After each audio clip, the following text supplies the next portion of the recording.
August came real fast this year and it flew by even faster. So it's time for a market update, and just a quick disclaimer, these stats do have a 1 month lag on them, so it's basically through the end of July, but it will paint us a good picture of what's going on so far in 2025. Let's start with residential homes. By the end of July, sales dropped by 38%.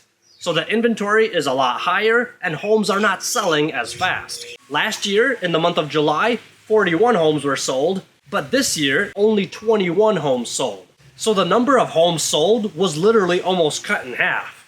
By the end of the month, there was 147 homes available, which is a 30% increase from last year. Which is good news for the buyers, there's more options and more room to negotiate, and bad news for the sellers because it makes things a little bit more challenging. The condo market, on the other hand, is experiencing an increase in activity. There was 29 units sold, which brings us to 157 left available. But even though condo inventory dropped sharply, we are still experiencing an increase compared to last year, an increase of 20%. Because last year, at this time, we had 125 units available. And the uptick in sales is likely caused because more and more condo sellers are becoming more motivated, so they're willing to negotiate and they're willing to lower their prices. And even though the condo market started off bad in the beginning of the year, in the month of July, there was 41 sales, which is a 22% increase compared to last year. Last year we had 32. Now, if we factor in everything, the overall sales of condos, overall sales of homes, and land, we actually have a decrease of 13% compared to last year. Last year, at this time, we had a total of 504 transactions. This year, we have 436. So that was a quick market update of what's going on so far this year. And now let me give you some interesting economic news as well. I'm going to start with a little bit of a concerning statistic. In 1950, 50% of all married people over the age of 30 owned a home. Now, that number is 8%. So things are definitely different in the real estate market today than they were back then. Baby boomers now make up 42% of all buyers, and half of them pay in all cash. This makes it a bit harder for the younger generation to compete. The number of people that came to visit the Big Island dropped by 5%. So that's 8,000 arrivals less than last year. Some of this is probably caused by all the corporate layoffs that have been happening this year in the United States. To offset some of the bad news, I have some good news as well.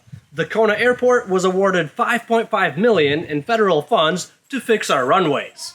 Now this next one is kind of wild. I don't want to get anything wrong, so I'm just going to read it to you.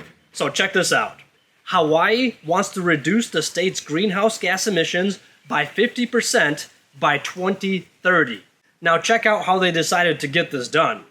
They decided that they want to cut cruise ship visits by 50% to reach this goal, and by 75% by 2035. If they actually do this, this would get rid of 250,000 visitors that spend $65 million annually. I don't think small business owners are going to be very thrilled about this idea. And here's another interesting one.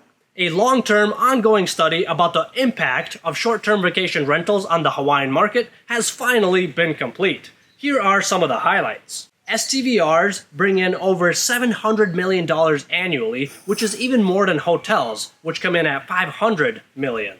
41% of our guests that come to the island stay in STVRs, and if they're banned, only 4% of owners would convert to long-term rentals. And to top it off, 12,000 people would lose their full-time job, and 30,000 people would lose their part-time job. So the results of this study are not exactly in favor of banning STVRs. And that is all I had. Please do share all your opinions about the things you heard in the comments below. And before you go, I have a question for you. Why did the buyer bring a ladder to the showing? Because he heard that the market is at an all-time high.